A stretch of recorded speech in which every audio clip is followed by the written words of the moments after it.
Good afternoon. My name is Jason, and I will be your conference operator today. At this time, I would like to welcome everyone to Canadian Pacific's fourth quarter 2020 conference call. The slides accompanying today's call are available at www.cpr.ca. All lines have been placed on mute to prevent any background noise. After the speaker's remarks, there will be a question-and-answer session.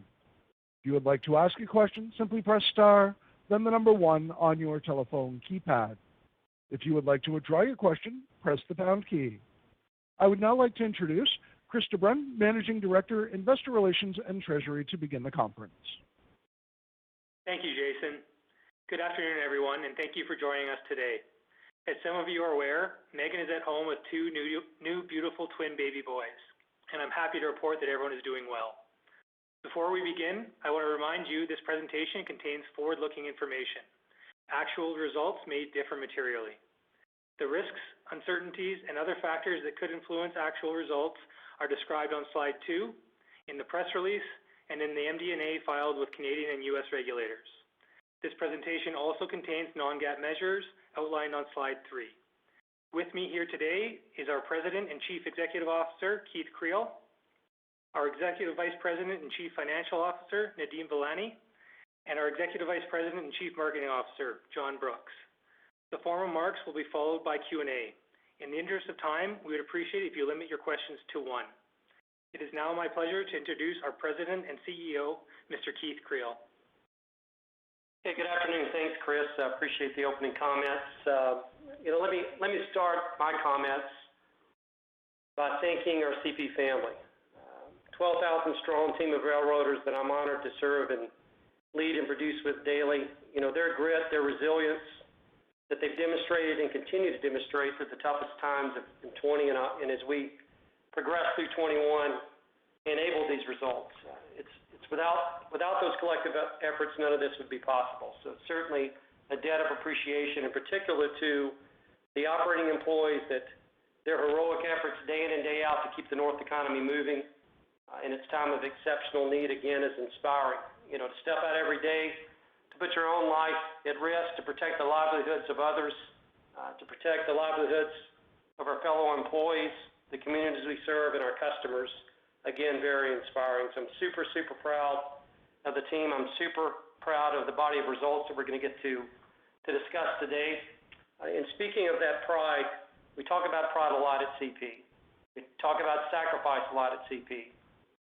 Contribution, certainly not a shortage of opportunities to sacrifice in this industry, nor demand for people's contributions. To recognize that, given it was such an extraordinary year in 2020, to match that extraordinary effort that enabled what I would call extraordinary financial results, we made a decision as a leadership team late in December to recognize all of our union employees, non-management employees, with a special one-time recognition bonus that was payable on December the 30th, to thank them for their efforts, for their contributions, and their sacrifices, again, that enabled this unique result that we're able to share with our shareholders and with the investment community today. So moving on to the results, I can tell you it was a phenomenal quarter overall. We delivered fourth quarter revenues of $2 billion, which was an all-time quarterly record, operating ratio at a 53.9, and adjusted EPS growth of 6%. An industry-leading performance. For the year, total revenues were down only 1%. We produced an all-time record operating ratio of 57.1. Operating income was up 6% to $3.3 billion, which enabled a record adjusted EPS of $17.67, an increase of 7% versus last year. Truly an outstanding achievement across the board. On the operating front, the CP family again finished the year with another strong operating performance, result in many full-year records being set for several metrics, including train lengths, which improved 9% year over year, train weight 6%, locomotive productivity took another step up at 2% improvement over year. So just to say that Mark Redd and our operating team continue to demonstrate what PSR is all about would be an understatement. The depth and the breadth of the bench at CP is strong. Absolutely what I consider to be the industry best. So my hat is off to each Mark and his team, thanking them for their contributions. And on the safety front, What's even more impressive and inspiring was the strong safety performance the team produced in 2020.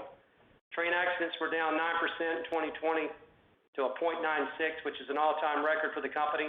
This marks the 15th consecutive year that we've been the safest Class I railroad in North America, and at the same time in 2020, we realized a 22% reduction in personal injuries, which again was another all-time record for the Canadian Pacific. And I've always said this, and I'll be committed to this: safety is a journey. It's a constant pursuit of improvement. It's an area that we're never going to be satisfied in. It's foundational to a precision scheduled railroad environment. It's about running the business the right way, earning a financial return so that we can continue to invest in the safe physical plant, and creating and maintaining the right culture, which is a culture of accountability, care and concern for each other, and as a result, the safety performance will follow. A couple of positive announcements for the quarter as well, outside of the financial and the operational performance that we're super excited about it at CP on the environmental front. In November, we announced that we were named to the Dow Jones Sustainability Index North America. This is something that's a milestone for the company we're very proud of to have achieved and recognize that recognition. In December, we were honored also by CDP for our leadership on climate action with an A- rating. Put those two together with the other progress that we're making in this space, it caps a tremendous year of environmental progress and development at Canadian Pacific. It's an area that we're just beginning to produce, and we'll continue to set the bar high and continue to be leaders in moving this file forward.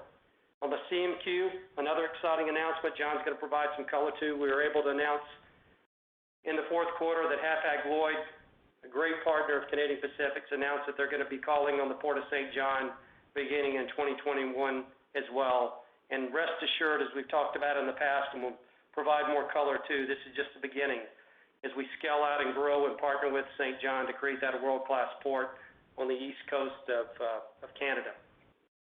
Moving on to guidance, looking forward, I can tell you the momentum that we created in 2020, we've carried into 2021.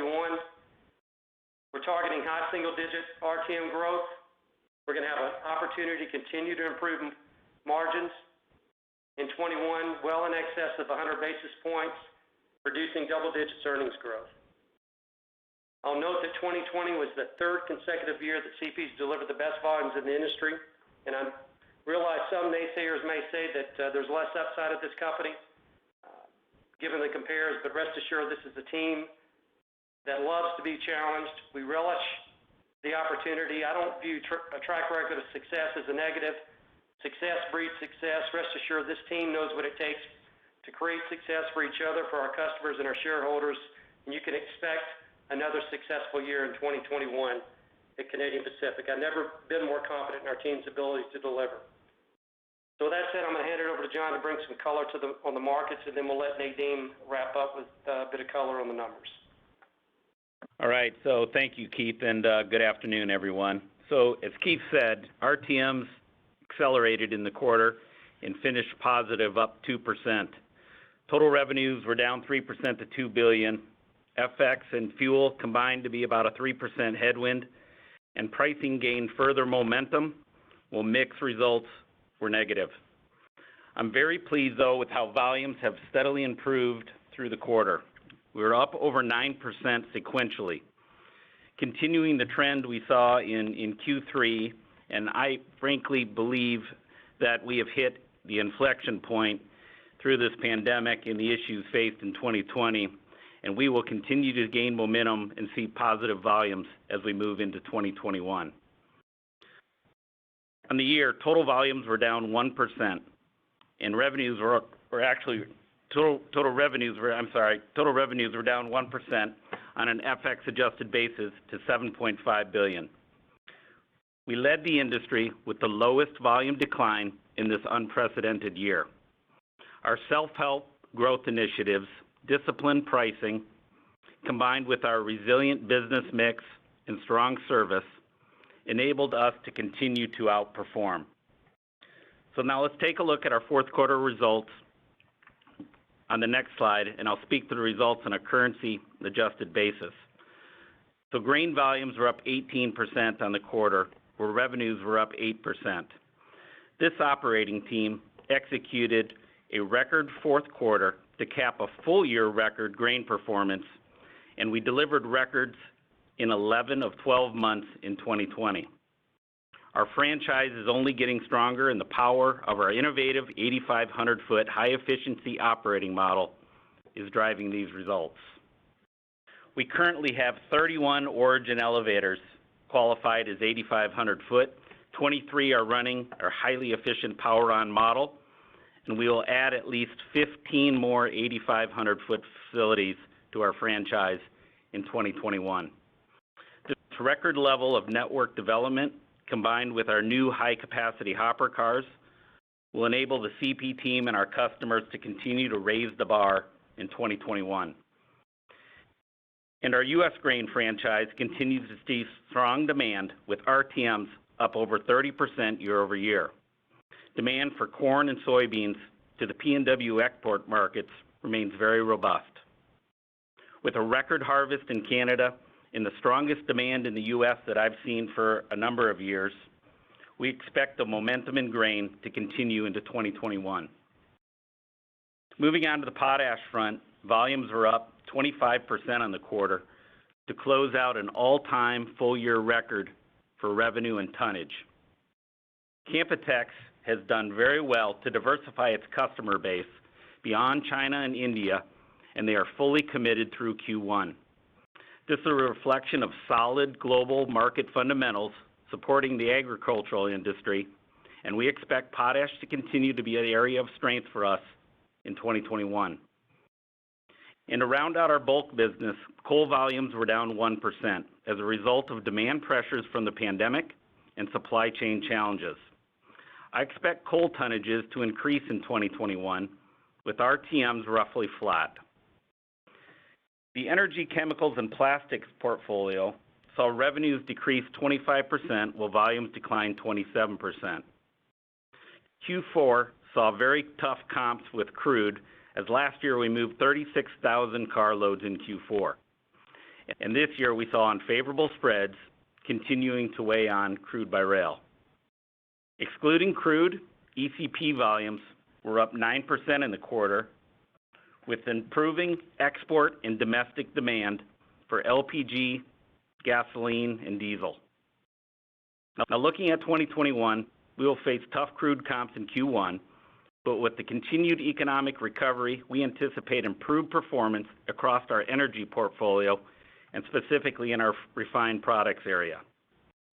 For crude by rail, we are seeing increased activity as spreads have become more favorable. Additionally, we are very excited to begin moving later this year DRU crude volumes from our exclusively served facility at Hardisty, Alberta. These DRU volumes will provide a safer pipeline competitive option for shippers and will help to stabilize our crude business into the future.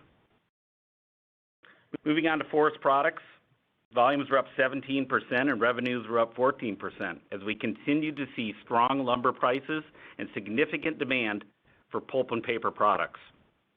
We had a record year in 2020, and I expect continued strength in this space given the strong demand environment, further enhanced by our acquisition of the CMQ and the continued execution of our transload strategy. In MMC, volumes declined 3%, largely driven by lower frac sand volumes as a result of downward oil pressure on oil prices and reduced drilling. Excluding frac sand, volumes in this space were positive. In the automotive business, revenues were up an impressive 31% to an all-time quarterly record, while volumes were up 57% on the quarter. This is an excellent demonstration of the power of our unique customer solutions. The Glovis contract ramp-up was seamless and is proving to be even more volume than we initially anticipated. Our unique land holdings and our automotive playbook execution has laid the foundation for this key contract win that this franchise will benefit for years to come. I continue to expect to grow automotive revenues at a strong double-digit pace. Finally, on the intermodal side of the business, quarterly volumes were down 1%. On the domestic intermodal front, we had a record fourth quarter and our fourth consecutive record year. I fully expect continued growth in 2021 in our domestic book, as CP is well positioned to capture sustained consumer demand through e-commerce and inventory restocking as it continues coming out of the pandemic. On the international side, I'm pleased with our contract with Hapag-Lloyd has been extended, and Hapag, as Keith mentioned, will begin regularly calling on the Port of Saint John. This is an important milestone in our journey to reestablish CP's presence in Atlantic Canada. We also welcomed Maersk to the franchise with their first vessel arriving in December. We are looking forward to this new partnership with Maersk, and the volumes will continue to ramp up effective March 1st. The partnership with Maersk will deliver supply chain solutions that will drive growth not only in our intact international business, but also in our domestic intermodal volumes in 2021. So let me close by saying and echoing some of Keith's comments.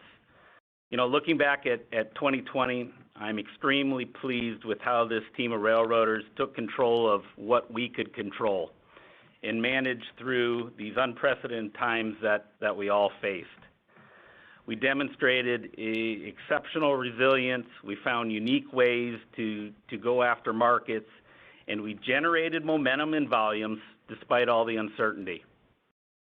Volumes steadily improved through the back half of the year, and I can tell you we finished the year strong and we're carrying momentum into 2021. Now, as I look ahead to 2021, there remains a full pipeline of opportunities that have yet to ramp up and that are under development. Our playbooks continue to bring incremental volumes to CP at a price that reflects the value of our capacity and service. We will continue to drive sustainable, profitable growth through leveraging our unique strengths and deepening our relationships with our key partners. With that, I'll pass it over to Nadeem. Thanks, John, and good afternoon. Keith mentioned these are tremendous results that our team of 12,000 railroaders delivered in a very challenging environment, and I'm honored to present them. We overcame the financial impact of a pandemic and still delivered the low end of the guidance we presented a year ago. This should not go unnoticed. It wasn't easy, but as the only company in our industry to continue to provide guidance throughout 2020, it shows the confidence we have in our business model and our team's ability to execute. This team does not make excuses when faced with headwinds. We focus on controlling what we can control. We have a culture of accountability that starts from the top, and we are paid to execute and deliver, and that's what we will continue to do. Now, getting into the results, overall, the operating ratio decreased 310 basis points to an all-time quarterly record of 53.9%, driven by strong operating efficiencies, including record train lengths and weights, improved casualty performance, and lower fuel prices. Taking a closer look at a few items on the expense side, comp and benefits expense was up 9%, or $37 million versus last year. The primary drivers of the increase were higher stock-based compensation of $15 million, the one-time bonus paid to frontline union employees Keith mentioned, totaling $17 million, and a continued pension headwind from current service costs. Fuel expense decreased $58 million, or 26%, primarily as a result of lower fuel prices.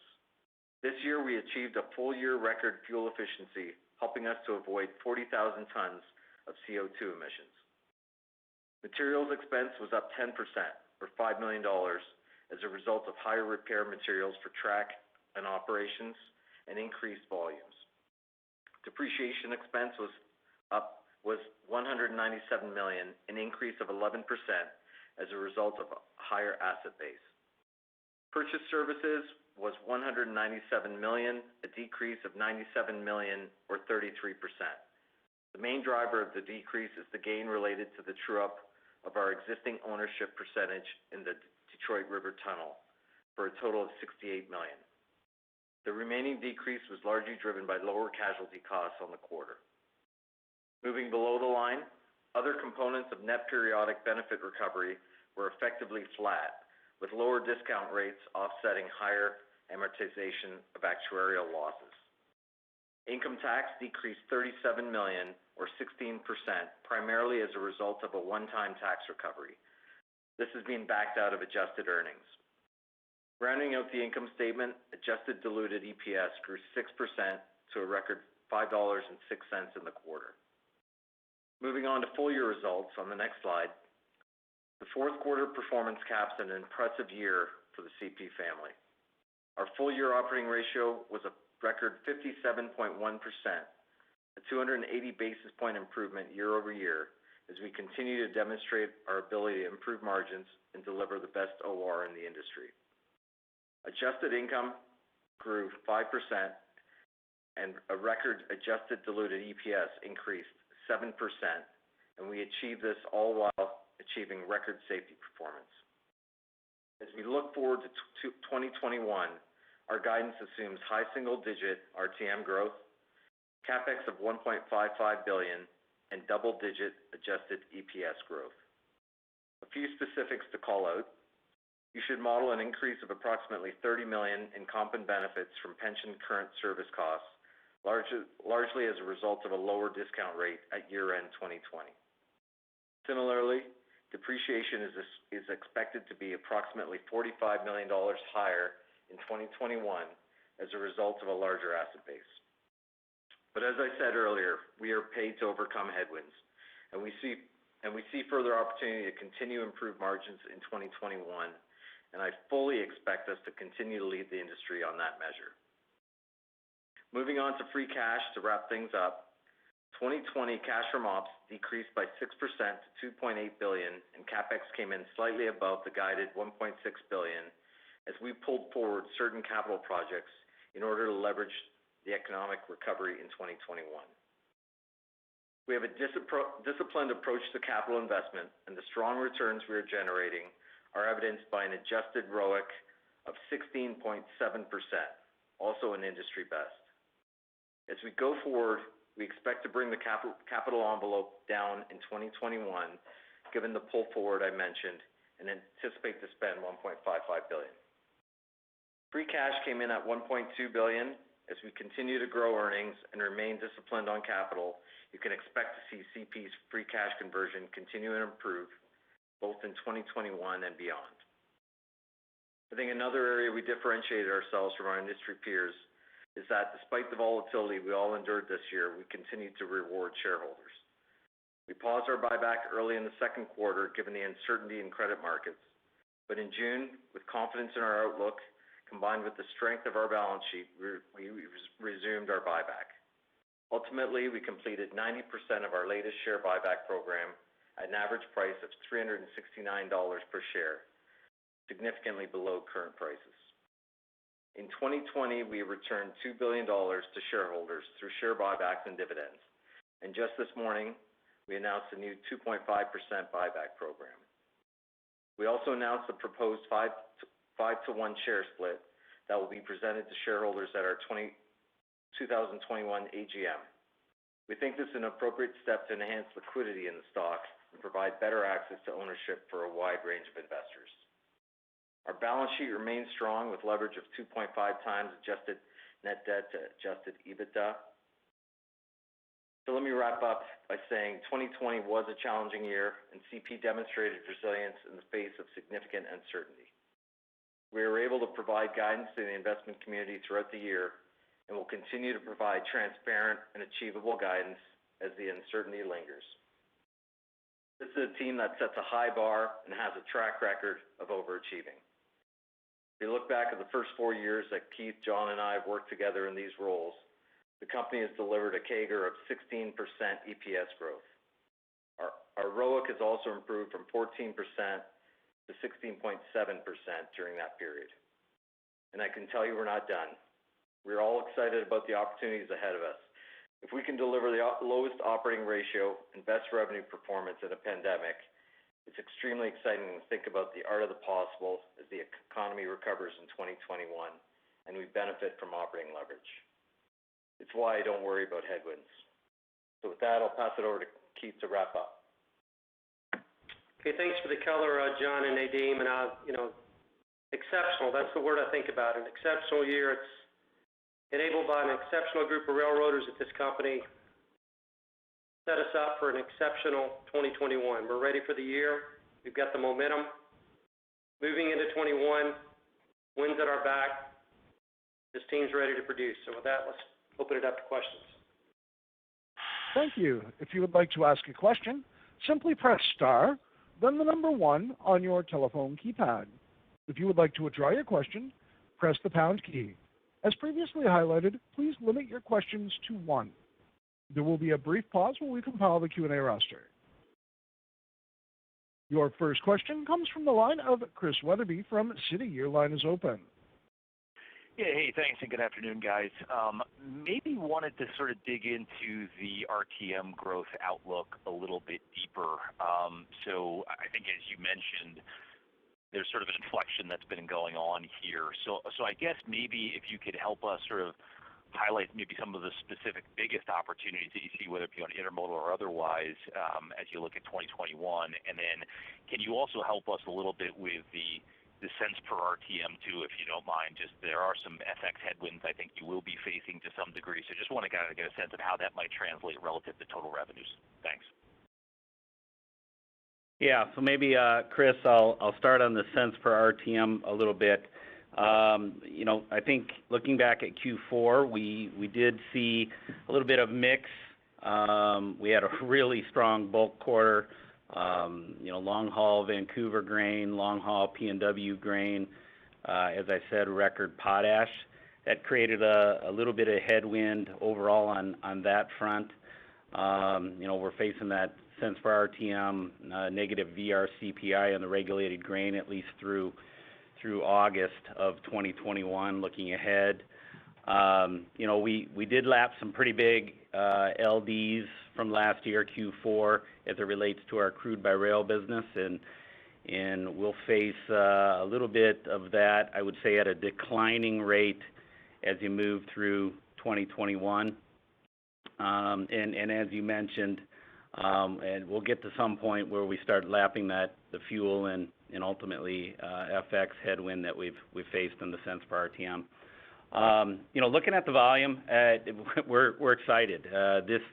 This year is going to be a big year for CP in terms of a lot of the projects that have been under development really the last couple years. A number of them have come to fruition, but we've got a quite number of them that are really just starting to ramp up and hit their full potential. As I mentioned, the automotive space continues and looks to be a really solid tailwind for us, not only in terms of volumes, but also cents per RTM. The Glovis business, frankly, is looking to be about 30% bigger than we anticipated. We've got our Schiller Park compound that we're just on the verge of starting to get some volume running through that facility. We've taken a dormant facility in Calgary and filled that up with FCA and others, and of course we've had a ton of success at our Vancouver auto compound. So I'm quite bullish in the automotive sector. But really, as I go down the list, I expect big things in the bulk franchise. We should continue to sustain what you've seen in grain and in grain products. Our biofuel plants are back running at 97 to 100% capacity across our network. We've got a couple facilities actually in biofuels and also frac sand that had shut down during the pandemic that are coming up, and I expect to give us a little bit of a tailwind in those areas. The ag nutrient side is I think quite exciting for 2021. Canpotex has pretty ambitious growth rates for us as we continue to enjoy that business.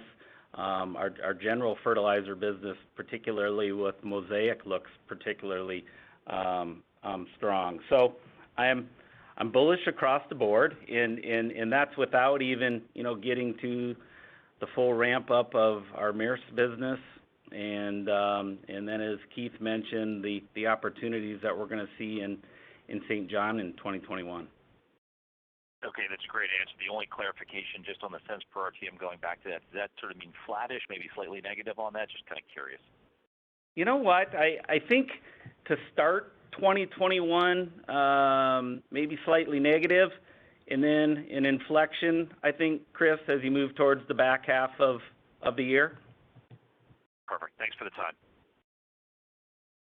Your next question comes from the line of Tom Wadewitz from UBS. Your line is open. Yeah, great. Let's see. I don't know if I can ask you to add a touch more color on the kind of the grain comment that I guess Chris was hitting on. I don't know if you want to count that as a question or not, but my primary question is on the crude business. It seems like, I guess, the Keystone XL getting canceled again and, the DRU ramping up in second half.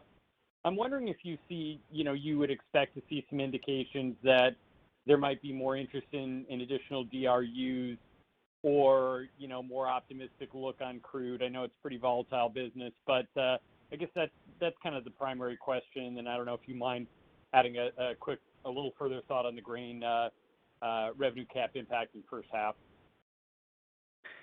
Yeah, thanks. Go ahead, Keith. I'll take the DRU view, and then I'll let Johnny speak to the grain piece. So, Tom, to your point, the answer is yes. We do think that the administration actions, the executive order, the pipeline, that bodes for more strength and more potential demand for crude. We think it creates more support for scaling up and expansion of the DRU. So we're bullish on that opportunity. And then overall, although we still see the short term, not long term, eventually pipeline capacity is going to catch up. We just think there's a longer tail on it now. So we think there's going to be a space for some potential upside in both spaces. And again, the most exciting part about the DRU as that scales up is that's ratable business. It's going to be part of our book of business on a go forward. It's protected. It's pipeline competitive. We're talking about 10-year contracts, so it's environmentally positive. So again, across the board, that DRU piece is really, really exciting for us. And given that the facility that's being built now is going to come online mid-year, and we exclusively serve it in Hardisty, and it's scalable, it can go up to twice as large as it's coming out of the gate at. That's pretty exciting. It's really exciting. Yeah, and Tom, just to come back to your grain question. So on the regulated Canadian grain, we've got the headwind on the BRCPI, so we'll manage that like we do every year, our regulated grain rates, and then we expect that to inflect and turn positive as we move into the new crop year. Okay, thanks for the time. All right. Your next question comes from the line of Ravi Shankar from Morgan Stanley. Your line is open. Thanks. Good evening, everyone. Keith, I think you said that on the OR side, you're targeting well over 100 basis points improvement. Maybe you and Nadeem can kind of give us a little bit more of a walk there. What's well over 100? Is it 150 or is it 300? Sorry, I know I'm being a little bit greedy here. And maybe kind of how do we think about some puts and takes here? I know you mentioned depreciation, but any other big items to keep in mind? Ravi, you got to tell me what the spreads are going to do in crude. You got to tell me what the crop year is going to be next time around. If you could give me those numbers and a few other inputs, I could land on that OR number. But I feel confident in better than 100 points for sure. I don't know if I'm going to commit to 3, but it's going to be somewhere in between. Nadeem, you want to provide some color? I don't think there's too much more to add than that. I think, Ravi, you look at some of the opportunities of what we've delivered in the last 2 years with volumes actually declining. And if you listen to John and what we believe as far as our RTM growth, I think we are very bullish on the volumes, and we've seen the volumes return, and we have a lot of initiatives that John mentioned are ramping up in addition to things we're doing today. So with the volume increase in a low-cost basis, the operating leverage that this team has shown we can deliver on, with a cost structure that's entering 2021 so low, we feel very good about what we can do from a operating leverage and an incremental margin point of view. Yeah, I think I heard it coined last week as a double nickel. We're not going to commit to a double nickel in 21, but we certainly have our line of sight. It's in our crosshairs would be the best way to say it. Understood. Thank you. Your next question comes from the line of Fadi Chamoun from BMO. Your line is open. Thank you. Good afternoon. 3 quick points, just clarifications related to each other. First, what is the effects that you are baking into the EPS guidance? Second, the energy cents per RTM was 5.9 in the fourth quarter, which I thought was a pretty big drop from the trend we saw in the first, second, and third quarter. If you can talk to that as well and kind of talk to us through how does that look like going into 2021? And overall, I mean, related to that makes sense, cents per RTM. You're saying RTM growth kind of high single digit, let's say 7 to 8%, if that's kind of what you mean. When you include FX and the mix issues, like does that number kind of stay around the same? Does it go up? Like, is the mix overall for fiscal 2021 will be positive or neutral? Sure. So, Fadi, let me start, and John can jump in. FX, we're looking at around current level, so around 128 level through the year. So, could there be upside or downside? I just point out that FX, it has a translation impact, but the reason that the Canadian dollar is strengthening is supportive to us. So that means that the Canadian economy is recovering in a positive manner, and it means that typically commodity prices, and namely crude, is improving. So sure, it can be a translation headwind, but net, it's an overall positive. It helps our balance sheet as far as our leverage metrics and as far as our U.S. dollar-denominated debt. It lowers our CapEx spend, and like I said, it helps overall our volumes. If you look at to your point on the crude cents per RTM, so as John mentioned, we lapped some liquidated damages in Q4, and so you see the impact of that in the cents per RTM on crude. We talked about that likely will continue through the year, especially if you assume a certain level of crude. We've been very conservative in our view. So I think if you get the benefits of spreads widening, if you get some of the longer term benefits of production ramping up, I think we could have further upside on crude volumes, which again will impact our cents per RTM, right? So we'll have less liquidated damages, but we'll be moving more business, which again is a positive. Net with currency, it is, to Keith's point, going to be somewhat dependent on what fuel prices do from a cents per RTM point of view, but I think you'd have a modest decline is where we're seeing things as we stand here today. If fuel surcharge ramps up, that can be kind of neutral. Okay, that's the only. Thank you. Yeah. Your next question comes from the line of Walter Spracklin from RBC Capital Markets. Your line is open. Yeah, thanks very much. Good evening, everyone. I guess I want to go into the OR question and with the double nickel target. When I know, Keith, when you came over to CP, you had a model that you had executed on before, and you were looking forward to executing it on at this organization, and certainly have done so. My question now, I guess, is, are you in uncharted territory now in terms of new improvements, and how much of OR improvement now is going to come as a result of technology? I noted, in your appendix, you've got a few slides on technology. I'm sitting at home, not being able to go out with the pandemic, and I've been going through your LinkedIn profile. You've got some pretty interesting videos on some of the technology that you're implementing, both from a safety standpoint and from a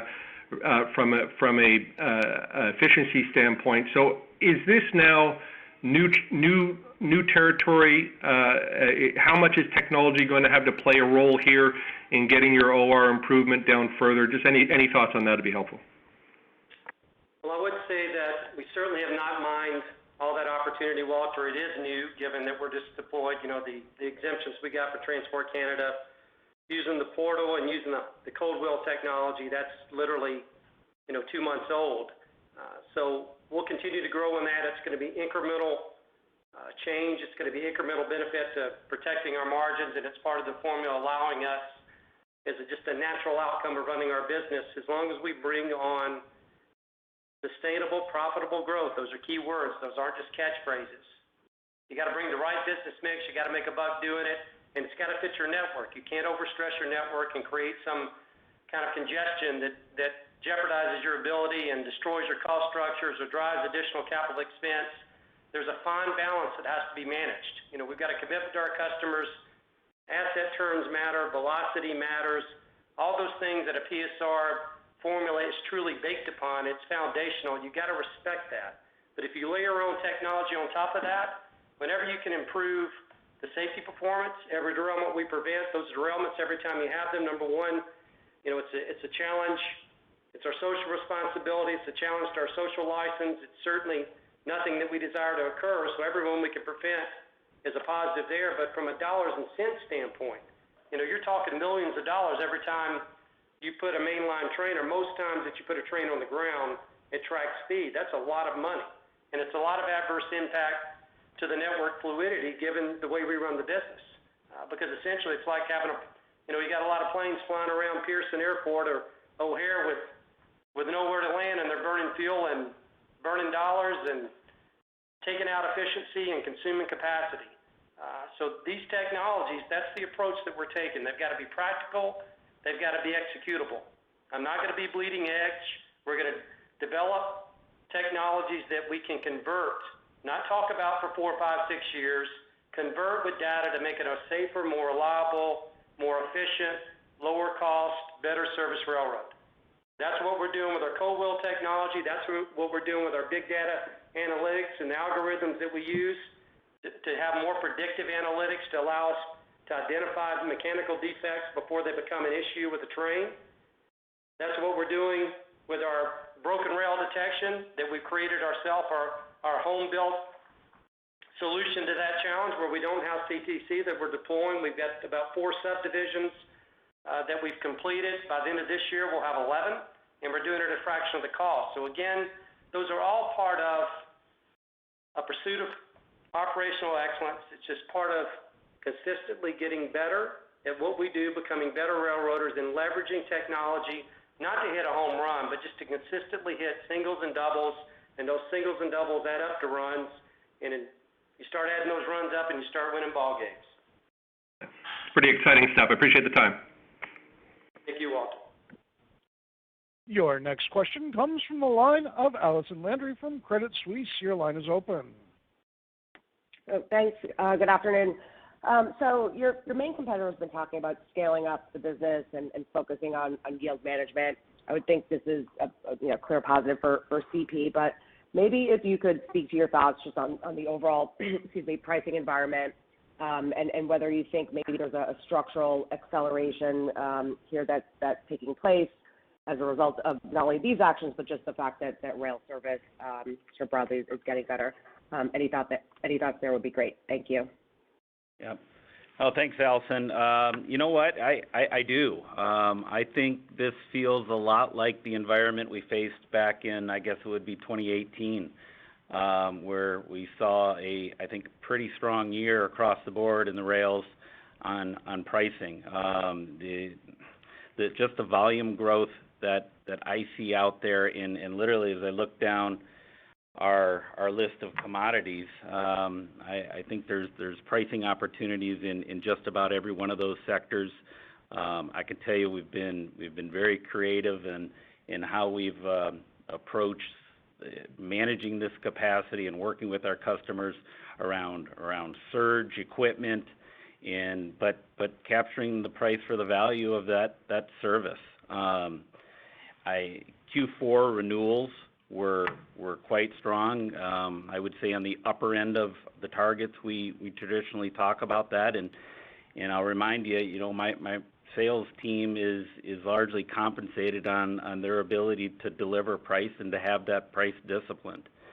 But I would maybe close by saying it's not a flavor of the day at CP. It has been since I've taken this role and under Keith's guidance and working with Nadeem, our effort has been around pricing day in, day out for the capacity we have and the service we're bringing to the table, and that's not going to change.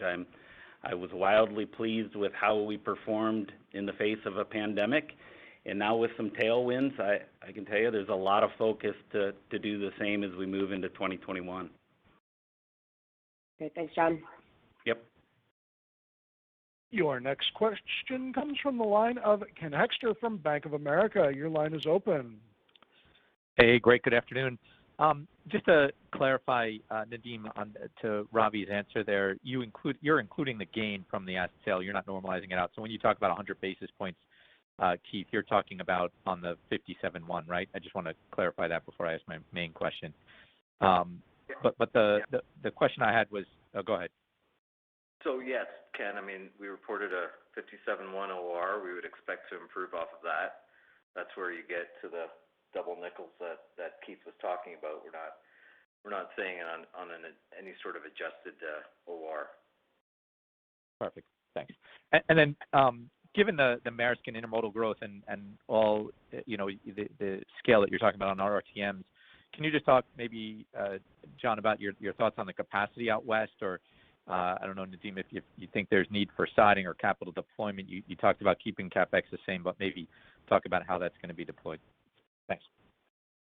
Yeah, I mean, specifically, Ken, looking at port capacity out in Vancouver, we feel quite comfortable with the relationships and the direction that GCT and DP World between Delta Port, between Vanterm and Centerm to handle the business.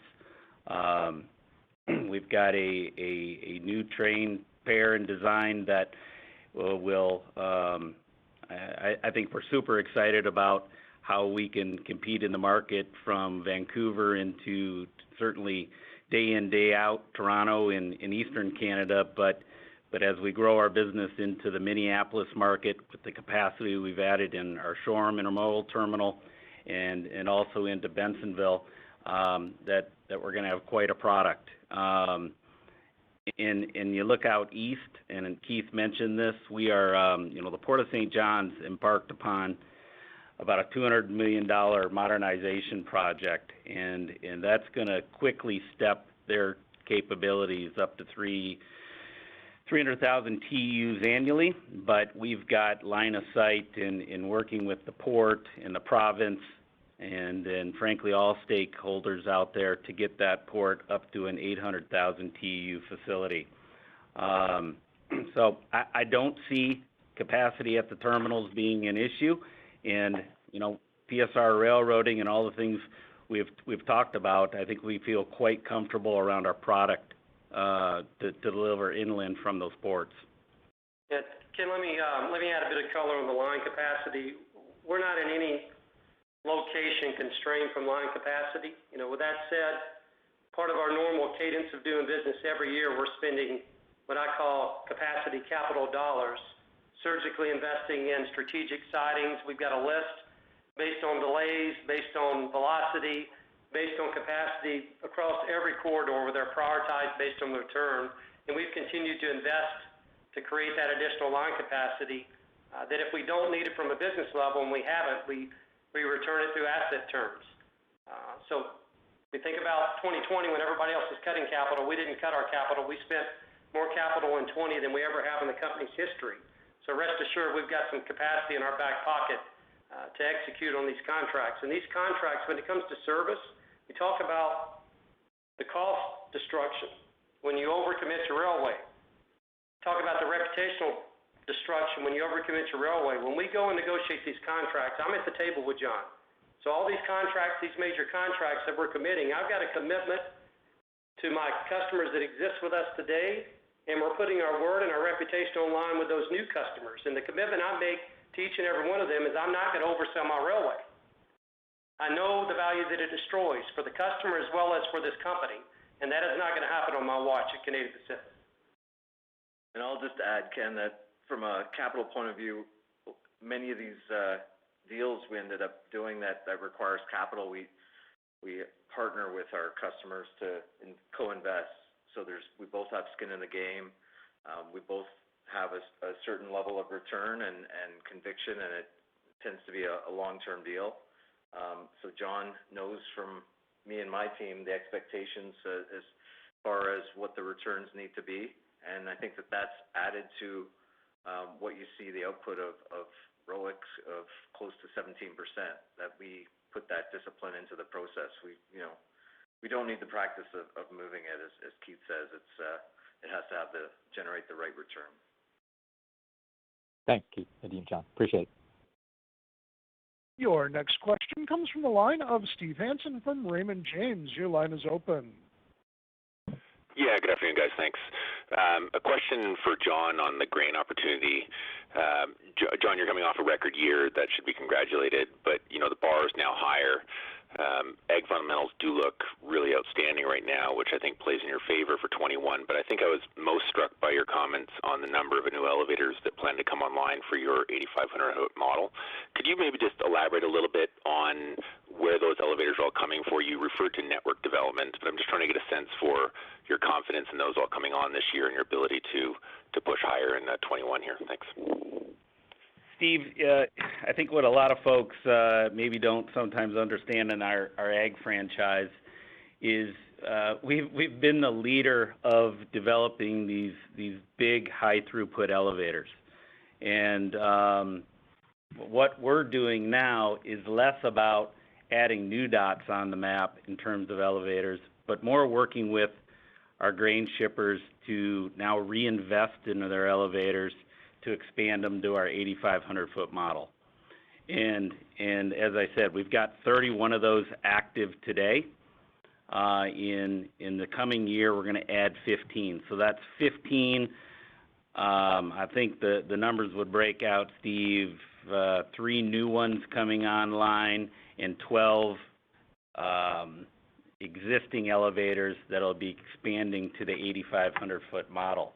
So that means 56 car facilities, 112 facilities expanding up to handle 134 plus cars. That's converting ladder tracks into loop tracks across the prairies.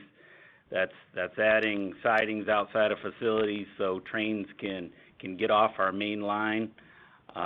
It's allowing the ability to keep our power on our trains when they land at origin so they can be quickly loaded and launched. And when I say quickly loaded, that's under 12-hour load times. It's adding that next level of efficiency across all of our elevators. And then when you combine that, Steve, with the investment in the covered hoppers, that becomes a powerful thing. And frankly, that's what gives me the optimism when you spread that across a Canadian franchise that continues to grow in terms of yields and production, and frankly, quite a bit of headway across our U.S. franchise to develop it also to meet the growing demands that we think is going to have a continued tailwind for exports out the PNW. That's what gives me so much excitement about the ongoing growth of our grain franchise. That's great color. Thanks. Your next question comes from the line of John Chappell from Evercore ISI. Your line is open. Thank you. Good afternoon, everyone. Keith, at the very beginning, I thought it was interesting your comments on proving the naysayers wrong. As great of the years you had, everyone thinks that at a certain point you hit a ceiling. So as you think about not just 21, but also beyond that, are there other CMQs out there? Are you chasing big fish like Globus and Maersk contracts, or is it just basically taking this capital envelope that you continue to spend and blocking and tackling with the current network and the current group of customers and just trying to keep taking share from the service that you provide? Well, I would say this. I'm not aware of any CMQ-like opportunities. I would say that we keep a strong financial position or keep our balance sheet strong and powder in our pockets so that we can be opportunistic if one of those comes up. But in the meantime, it's about building out this network that we have. We've just began to do this great work with the CMQ and all that potential, to realize that potential. And I firmly believe, I've said this before, I made a comment that success breeds success. When you're working with some of these big players like a Maersk, you're working with some of these automotive companies, you're working with a Globus, you're working with competitors, they have competitors, and if you're helping become part of their success story that gives them a competitive advantage in their marketplace, then their competitors are going to say, wait a second, I've got to match that. I've got to try to develop some of those same synergies. So again, that gets to picking your partners and picking your partners wisely. We're never going to be everything to everyone, but rest assured, the partners that we partner with, we're going to give them a service and give them an experience that allows them to compete in their space and allows them to take share, and through that, we'll grow with them. So that's the strategy. John's got a list of opportunities still. These things don't happen overnight. These big, what I call pendulum swingers, momentum creators, they take several years in the making. It's not something that's going to happen overnight. We announced just recently, I guess it was last quarter as well, about our intentions to build out our facility, our transload facility in our terminal in Vancouver. Rest assured, there's already been discussions that announcement has enabled, and that some before, some after, where there are going to be customers that come in there. They're going to create capacity and create commerce for Canada as well as CP at the same time. And that's a 2 to 3 year timeline before we get to that point and beyond. So again, the one thing we are blessed with, besides the greatest railroaders in the world and a franchise in the lanes we run in that can't be paralleled by our other rail comparator because we run shorter length of haul, is plenty of land currency to convert and grow in our own footprints without having to get into wars with municipalities or trying to buy land that may not be obtainable. I can grow in Vancouver, I can grow in Calgary, I can grow in Toronto, I can grow in Winnipeg, I can grow in Chicago, I can grow in Montreal. We have land holdings contiguous to every one of those terminals that can create customer solutions, and that's exactly what we're about the business of doing. So you'll expect to continue to see that playbook play itself out at this company for the years to come, outside of any kind of acquisition we might participate in. Great. Thank you, Keith. Your next question comes from the line of Jordan Alliger from Goldman Sachs. Your line is open. Yeah, hi. Just a couple cost questions. Curious, on the purchase services side, I just was wondering, does that sort of snap back to more normalized ranges, as a percentage of revenue post this quarter? And then maybe you can just touch a little bit on sort of your thoughts around cost per employee or wage inflation as we move through next year. Thanks. Sure. So a couple things to add. I would expect purchase services to get more normalized. Absolutely. We got the benefit of the Detroit River Tunnel this quarter, which was outsized. Absolutely. Cost per employee. So, based on our high single-digit RTM growth, you should expect kind of low single-digit employee increase.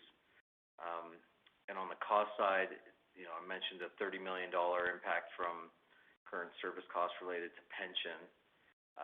We'll see how we perform because we have comp tied to our performance, and our STIP, or our annual bonus paid out, is going to pay out at a very high level this year, meaning for 2020.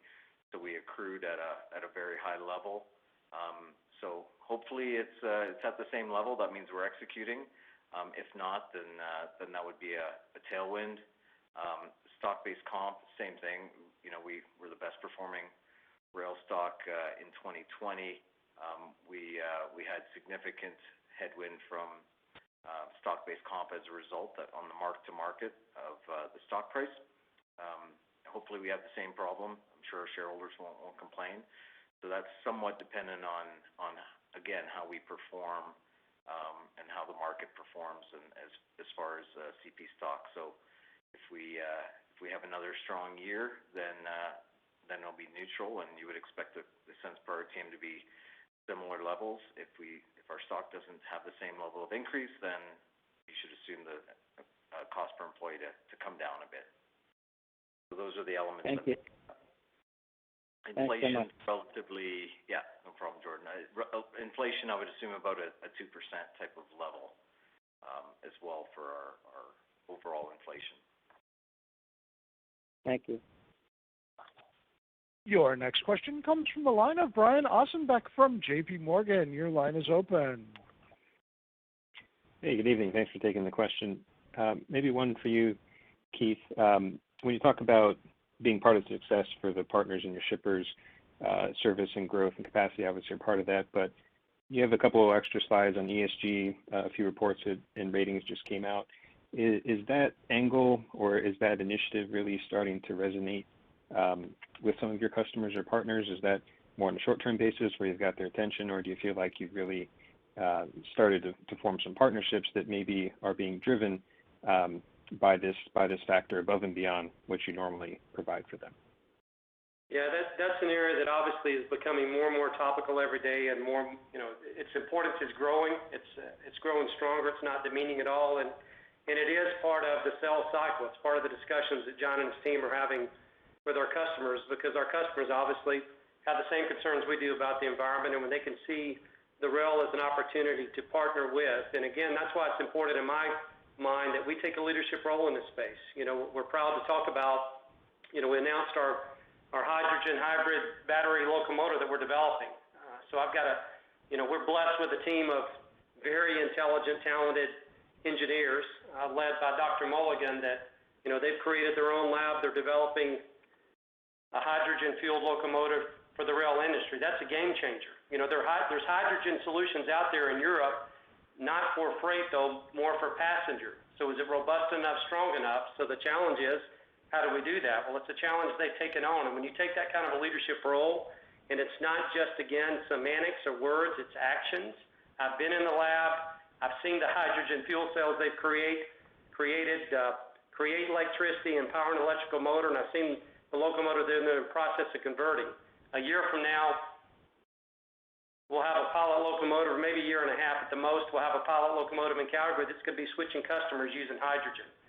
And it's not our objective to get into the locomotive producing business. It's our objective to prove what's possible, to prove out the concept, and then go to the OEMs and say, listen, here it is. This is what it looks like. Make it better.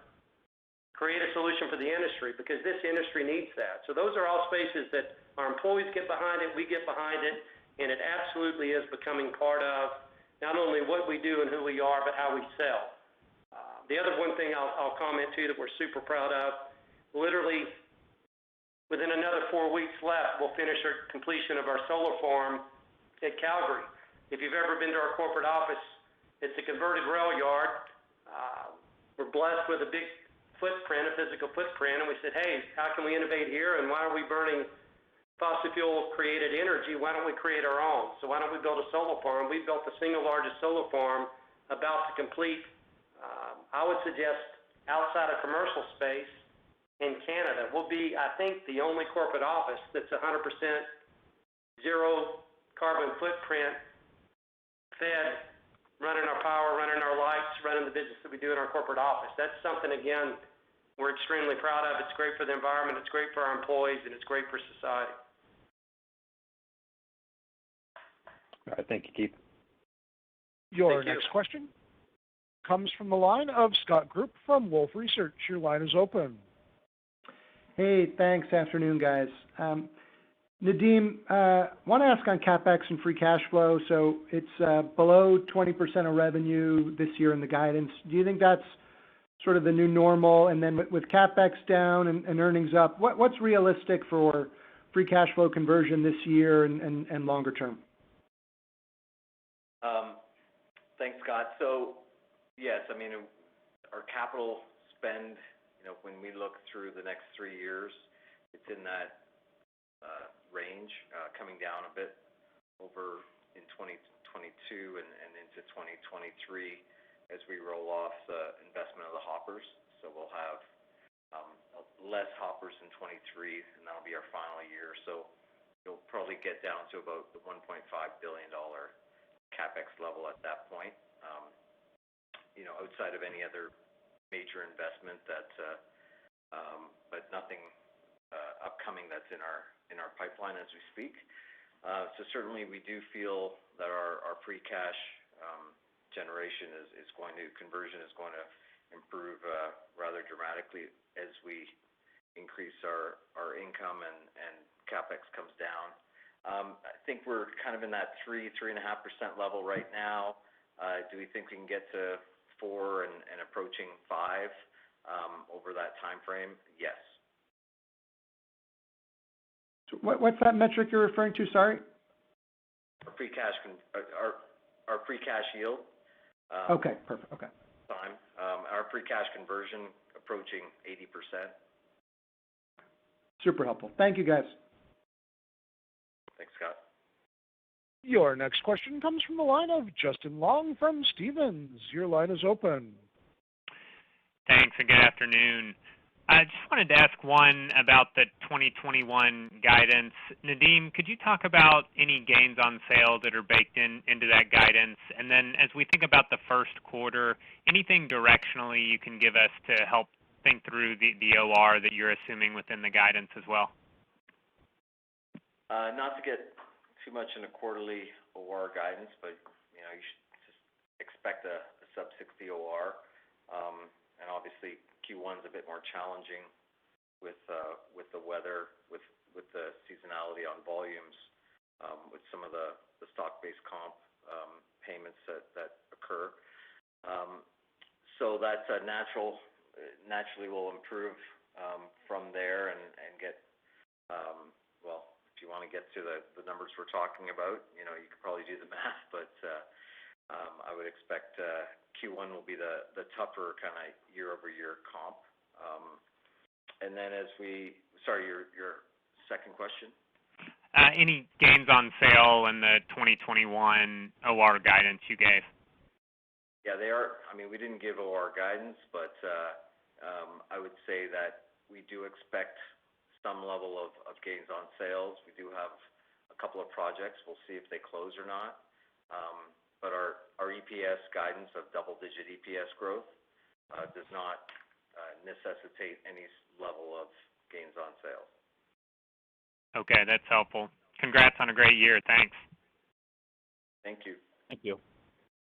Your next question comes from the line of Brandon Oglenski from Barclays. Your line is open. Hey, good evening, everyone, and thanks for taking my question. I know it's been a long call, but I do always love the enthusiasm that you guys have.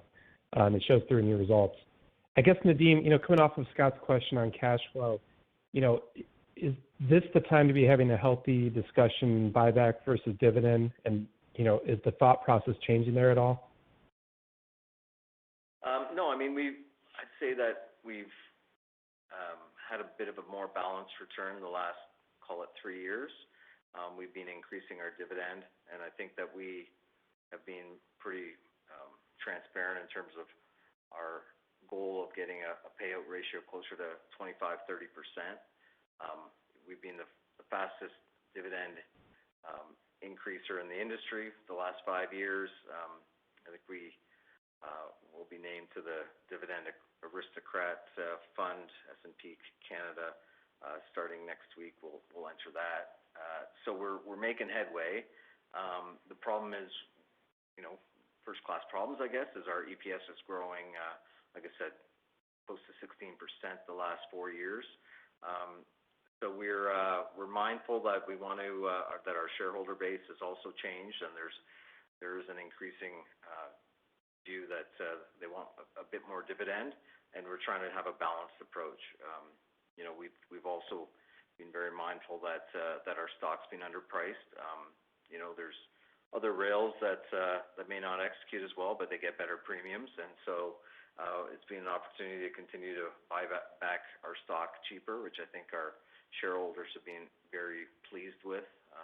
I think we bought back, close to $10 billion of stock over since 2014, at half of today's price. So it's been a good opportunity to have a balanced approach. So we are also price dependent. So bottom line is, you can expect us to continue to increase the dividend, probably at a faster pace to get to that 25 to 30% payout ratio. But we will still continue to have share buybacks as our natural opportunity and course of returning cash to shareholders, and in that around 3% level. Thanks, Nadeem. Your next question comes from the line of Benoit Poirier from Desjardins Capital Markets. Your line is open. Yeah, good afternoon, gentlemen. Quick question, Nadeem. Could you maybe provide some color about the capital envelope for share buyback this year, and maybe also to provide some color on the opportunity to deploy the available 1,000 acres of excess lands in terms of how many years, or maybe more specifically about the cadence in 2021? Thank you. So our buyback, we for the most part complete our buybacks. This is the first time we didn't complete an NCIB since we've been at CP. So we announced a 2.5% program. I'm not sure how much it's going to cost. The market's volatile, so depending on what you think the stock price is going to be, Benoit, that's going to drive really the math of it. So we will, we constrain ourselves to not push our leverage more than 2.5 times. We want to make sure that we protect our balance sheet, as Keith talked about earlier. So if the stock gets too expensive, we will hold back, but we also stagger our buyback decisions and our dividend decisions partly for that reason, is to give us a bit more visibility on that decision making and a bit of time to see how the market is reacting. So that's how we think about it. I won't tell you what we are expecting to pay, because I can't predict the stock price. On the land question, just can you clarify? I didn't fully hear the entire piece of the question. So. Well, you've been quite good over the years to leverage the available real estate, and there's still 1,000 acres of available land that you could leverage down the road in the future, in the years ahead. So I was just curious to have maybe more color about the opportunities you see in 2021 to leverage this excess real estate, Nadeem. Sure. So we do have a number of transloads and investments that we are in the midst of across the properties. So whether that's Vancouver, Southern Ontario, Chicago, just completed some transload work in Montreal as well. So that's kind of on an ongoing basis. Now that's a lot of land, the 1,000 acres.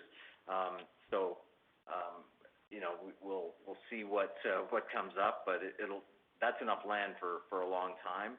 But as far as selling land, we have a little bit of opportunities. It's somewhat dependent on the market, somewhat dependent on interest out there. We're not usually actively looking to sell land unless there's an operational aspect to it that we could benefit from, or that can use as an opportunity. So right now, I think there's a little bit of land available that we're getting some active interest, and that's why I said we may have some land sales in 2021, magnitude of which, in the range of 25 to 50 million type of range is what could occur, but again, we're not counting on it.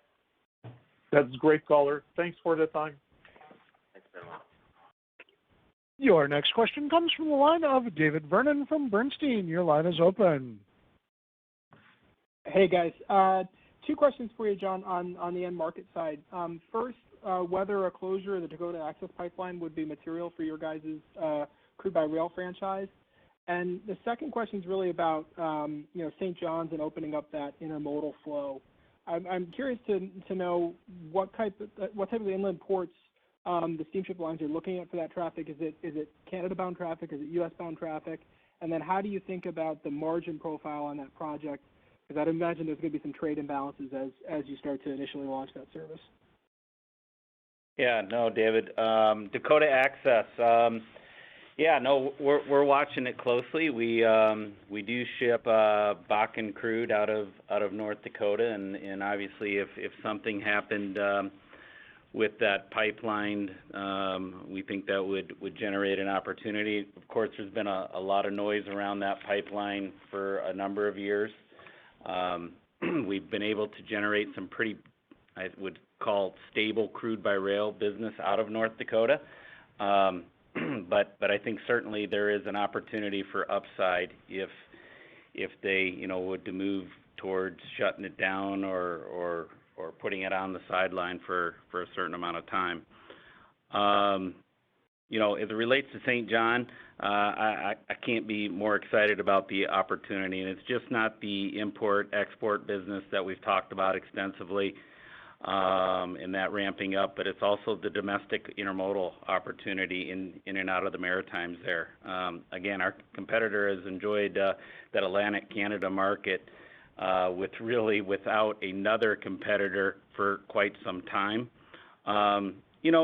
Certainly there's a lot of capacity on existing trains that are running there today. I don't have a lot of concerns relative to the initial margin play. There's a ton of upside to add a number of incremental cars into those train movements from St. John over to Montreal.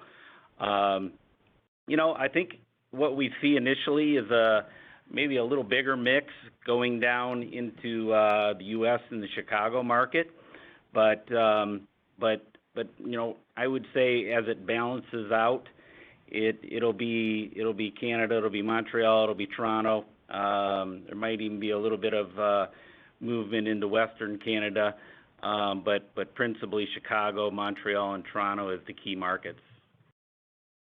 All right, thanks very much. That was very helpful. Thank you. Yep. We are now out of time. I would now turn the call back over to Mr. Keith Creel. All right, I want to thank everyone for their attention, their questions. Thanks for sticking with us this afternoon and allowing us a chance to share our exciting story. As I said in the beginning, we had a phenomenal, exceptional 2020 set us up for an exceptional 21, and we certainly expect to overachieve. Stay safe, and we look forward to talking to you to share our first quarter results in April or March. April. Take care. This concludes today's conference call. You may now disconnect.